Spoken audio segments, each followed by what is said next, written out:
Now at 6, Tea Party unites. People started planning for the 2012 election today and how they can unseat Senator Richard Lugar.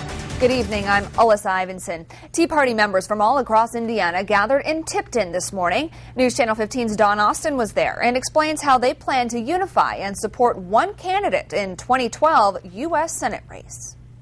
We're just anxious to start interconnecting and networking so that we have one voice. Dozens of Tea Party groups are joining forces to defeat U.S. Senator Richard Lugar. They say he's not conservative enough and that it's time for him to go. This is a call back to our roots, back to our foundation, back to what it is we're supposed to be. This unified Tea Party is known as Hoosiers for Conservative Senate.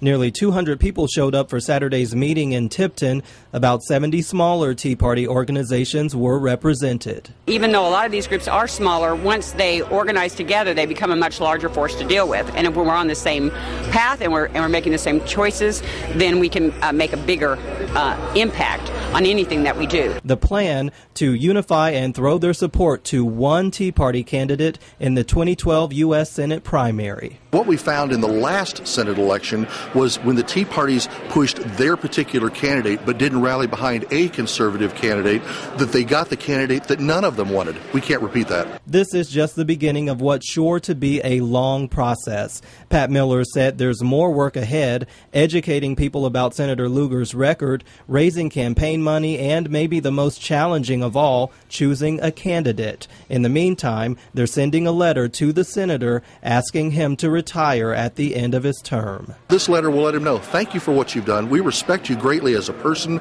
and for what you've done in the past, but to go forward, we feel it's going to need to be a different candidate, and that will be shared in the letter. In Tipton, Don Austin, News Channel 15.